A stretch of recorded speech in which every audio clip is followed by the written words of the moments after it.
Reports వచ్చాయి. अम्मार इसका sorrow हाय तुझे Satya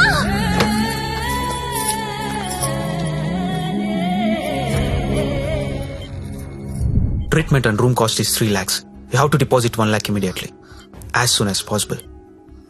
but doctor, I don't have so much money. It's an emergency. We have to save him. You should deposit the amount. Then only we can start the treatment.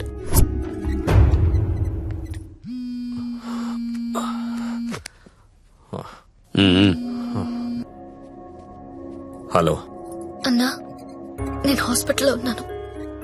మా ఆయన ఎవరో కొట్టారన్నా. డబ్బు కావాలి. 1,00,000 రూపాయలు help చేస్తావా? నా దగ్గర లేవమ్మా. అన్న ప్లీజ్ అన్నా, మీరు తప్ప నాకెవరో తెలియదన్నా. ప్లీజ్ చూడండి అన్నా. పోనీ కస్టమర్ని ఎవరినైనా చూడమంటావా? చెప్పు, చూడమంటావా? హలో హలో, మాట్లాడనా? మంజు నువ్వు వెళ్ళరా.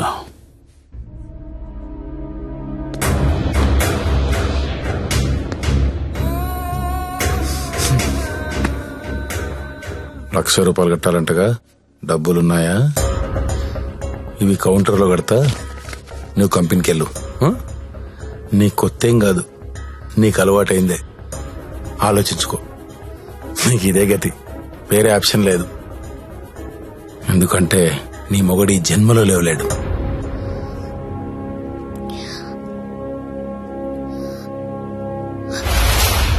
నా మొగుడు జన్మలో లేవలేడని నీకెలా తెలుసు? నీకెవరు చెప్పారు? అసలు నువ్వు హాస్పిటల్కి ఎందుకు వచ్చావు? నా మొగుడిని కొట్టింది మీరే కదా? మీరే కదా?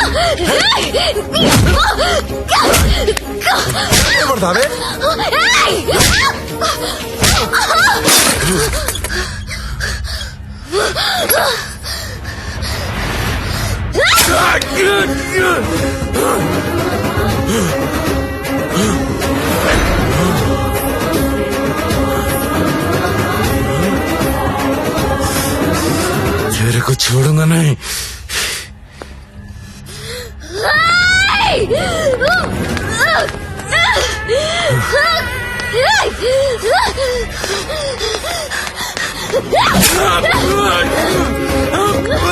ఏంటా వేలు చూపిస్తున్నావు? చూపిస్తే కోసేస్తా.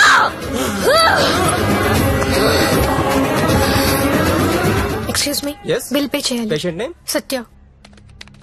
1 lakh.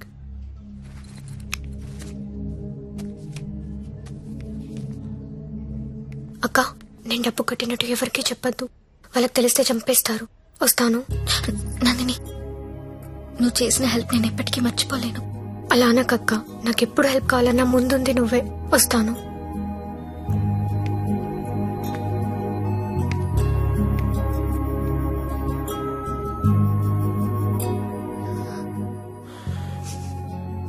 ఎందుకు ఏడుస్తున్నావు?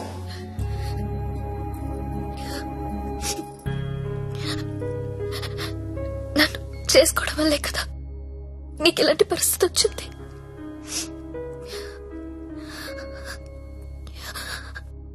నాలాంటి దాన్ని ఎందుకు చేసుకున్నావు సత్య?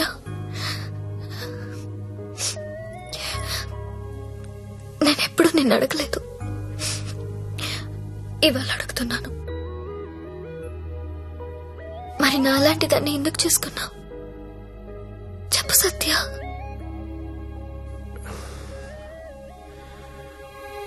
అర్ధాంతరంగా తల్లి తండ్రి చనిపోయి అక్క నేను అనాథలయ్యాం. ఓ వేశ్య మమ్మల్ని చేరదీసింది. నువ్వు ఎందుకు పెళ్లి చేసుకోలేదు? నన్నెవరు పెళ్లి చేసుకుంటారు? అందరూ నీచంగా చూసి కులతను నేను. అప్పుడే నిర్ణయించుకున్నాను, నేను అలాంటి అమ్మాయిని పెళ్లి చేసుకుందామని. ఒకరోజు ఆమె తిరిగి రాలేదు. తర్వాత తెలిసింది అమ్మ యాక్సిడెంట్ లో చనిపోయిందని. ఈ సిటీలో నాలాంటి వాళ్ళు చాలా మంది ఉన్నారు. మరి మరి నన్ను ఎందుకు చేసుకున్నావు? నిన్ను మొదటిసారి మార్కెట్లో చూశాను, చూడగానే నచ్చేసావు.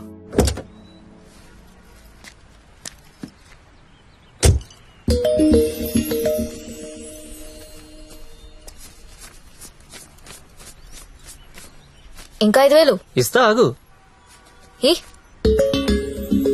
Okay bye. Bye.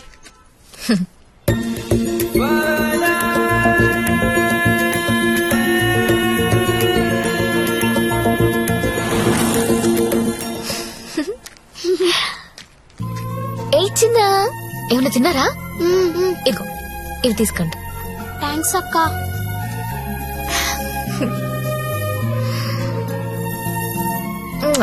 Bye. Bye అక్క.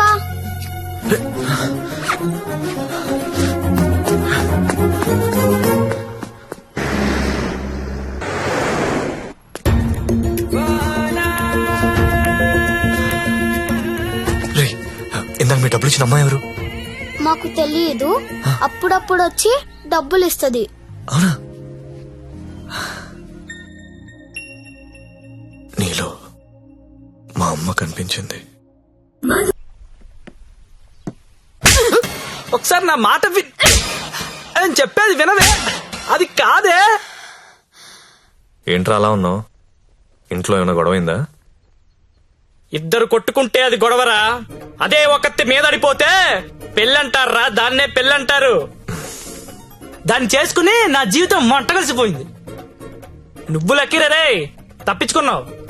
అరే ప్రతి చిన్న విషయాన్ని బోతల్లో పెట్టి చూస్తుంది. అలా చూస్తే బుద్ధుడు కూడా బోతల్లో కనపడతాడు. మరి నువ్వు పెళ్లికి ముందులా లేవు, మారిపోయావు. మరి మారక రోజు యాక్టింగ్ చేస్తూ కూర్చుంటావా? అది ఎప్పుడు నచ్చొచ్చిన స్లో మోషన్ చూడాలంటే ఎలాగా? మాకు పనులు ఉండవా? నేను బ్యూటీ పార్లర్ కి వెళ్తున్నా. దీనికి ఎందుకు నా బ్యూటీ పార్లర్? ముగుడు చూపించాను అనుకుంటున్నావా? దీని అన్నం ఊరంతా చూపిస్తుంది, నరకం నాకు చూపిస్తుంది. దీనికి తోడు ఫోన్ లో ఉన్న అమ్మాయిల మెసేజ్లు అన్ని చదివేస్తున్నారా? ఏం చేయాలో అర్థం కావట్లేదు. అదేంట్రా, నీ ఫోన్ కి లాక్ పెట్టుకోలేదా? లాక్ ఏంట్రా, టచ్ స్క్రీన్ రా. నా ఫింగర్ పెడితే కానీ ఓపెన్ అవ్వదు. కానీ మా ఆవిడ ఏం చేస్తుందో తెలుసా?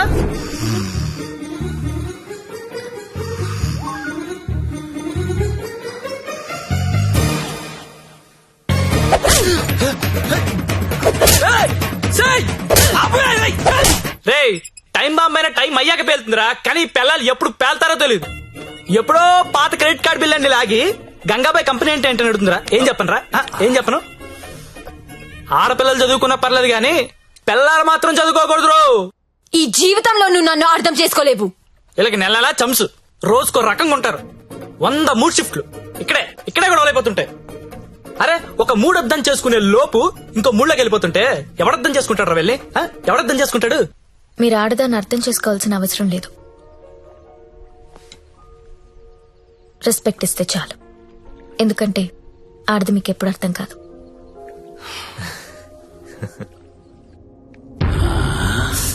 అబ్బో బాగానే కూసిందిరా. ఇది చిన్నదే అన్నా, వెనుక కూడా కూసింది, అది పొడుగ్గా దిగింది. అమ్మో ఈ మధ్య ఆడోళ్ళు చాలా వైలెంట్ గా తయారైపోయారా, చూస్తుంటేనే భయం వేస్తుంది. సార్ ఏంటి ఇలా వచ్చావు? నాన్నకు బాలేదని ఫోన్ వచ్చింది, నేను ఊరెళ్ళిపోతాను సార్. ఇంటికెళ్ళి మళ్ళీ వస్తావు కదా? ఇక్కడ రాను సార్, అమ్మ వాళ్ళతోనే ఉంటాను. మరి అక్కడే ఉండిపోతే డబ్బులేలా నీకు? దాచుకున్న డబ్బు కొంత ఉంది సార్, అక్కడికెళ్ళి ఏదో ఒక ఉద్యోగం చూసుకుంటాను. అమ్మా నాన్నకు నేను తప్ప ఎవరూ లేరు, నేను వెళ్ళాలి. ఇది చేసుకుంటే వాళ్ళని చూసుకోవచ్చు కదా. నేను చేస్తున్న పని ఏ రోజు బయటికి వచ్చినా అమ్మా నాన్న తట్టుకోలేడు సార్, పరువు పోతుంది. ప్లీజ్ సార్ నన్ను వదిలేయండి. ఓహ్, నువ్వు ఇలా అడుగుతుంటే నాకు బాధగానే ఉంది. ఓ పని చేద్దాం, ఒక ఇంపార్టెంట్ కస్టమర్ ఉన్నాడు, అక్కడికి వెళ్ళు. అదే లాస్ట్గా రేపు హ్యాపీగా ఇంటికి వెళ్ళిపోదు గాని, ఓకేనా? Thank you sir. Best of luck.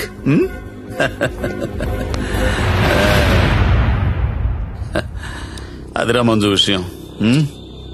ఆ అమ్మాయికి పరువు పోతుందంట, వాళ్ళ అమ్మా నాన్నకు తెలియకూడదంట. చివరిసారిగా కస్టమర్ దగ్గరికి వెళ్ళింది. ఇప్పుడు సడన్ గా అక్కడ పోలీస్ రైడింగ్ జరిగి ఆ అమ్మాయి ఫోటో పేరు టీవీలో వస్తే వాళ్ళ అమ్మా నాన్న ఇంటికి రానిస్తారా? రానివ్వరు కదా. అప్పుడు పర్మనెంట్ గా ఇక్కడే ఉండిపోతుంది.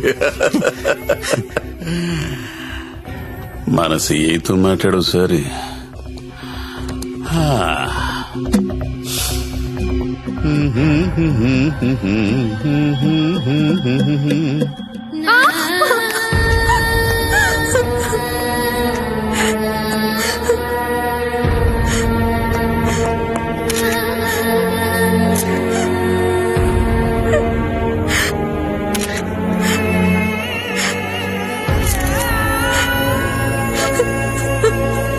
నిన్న రాత్రి స్టార్ హోటల్ పై జరిగిన పోలీస్ రైడ్ లో నందిని అనే 22 యువతి వ్యభిచారం చేస్తూ పట్టుబడింది.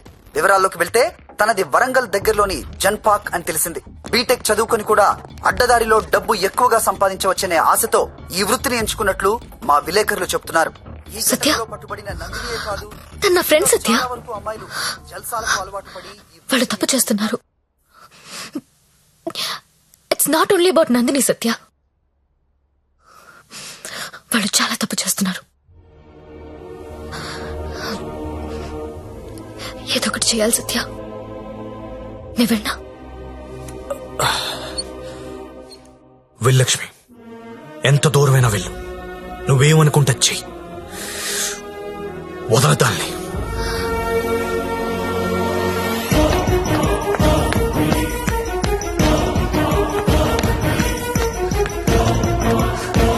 నందిని ఎక్కడా? నువ్వెవరో? నందిని ఫ్రెండ్ ని. నీది కూడా అదే పనా? అవును, నాది అదే పని. నిన్ను కూడా లోపలయ్యాలా? వేయండన్నా.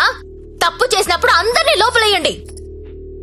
పోలీస్ రైడ్ లో దొరికినప్పుడల్లా అమ్మాయి పేరు, ఊరు, వయసుతో పాటు అన్ని టీవీలో వేస్తారు. కానీ ఆ మగాడి పేరు మాత్రం బయటికి రాదు. ఎవడు సార్? ఎవడు సార్ ఆ ప్రముఖ పారిశ్రామికవేత్త? అని టీవీలో చూపించరు. మీరు ఆడదాని పరువు తీస్తారు, మగాడి పరువు దాస్తారు. నందిని ఎవరితో దొరికిందో వాణ్ణెందుకు అరెస్ట్ చేయలేదు? రేడ్ చేసినప్పుడు వాడు అక్కడ లేడు. ఆడక్కడ లేనప్పుడు అక్కడ వ్యభిచారం ఎలా జరుగుద్ది? హోటల్లో అమ్మాయి ఒక్కతే ఉంటే అది వ్యభిచారి ఎలా అవుతుంది?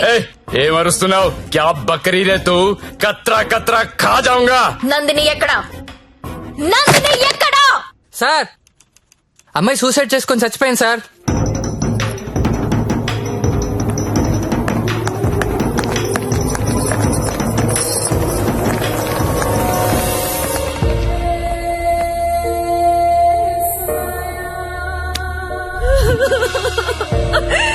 చచ్చిపోయిందమ్మా, నా కూతురు చచ్చిపోయింది.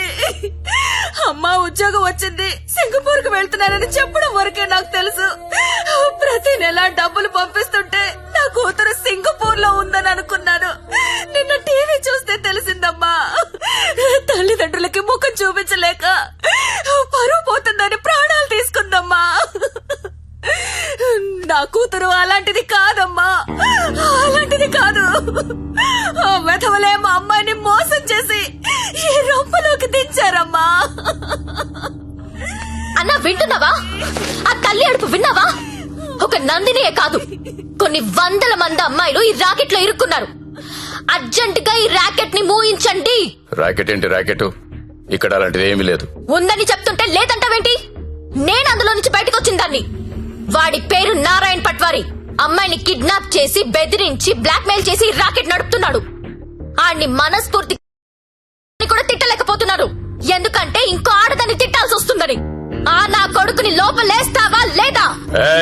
అలాంటి రాకెట్ లేదని చెప్తున్నాను కదా, అర్థం కావటం లేదా? ఎంతిస్తున్నాడు? నెల నెలానికి ఎంతిస్తున్నాడు? అది ఒళ్ళు కొవ్వెక్కి డబ్బు కోసం పడుకునే వేశ్య. నువ్వు కూడా అదే బాపతి కదా, అందుకేనేమో దానికి సపోర్టు. అవునన్నా, డబ్బు తీసుకున్న మేము వేసిలవైతే అదే డబ్బు తీసుకున్న నిన్నేమనాలి?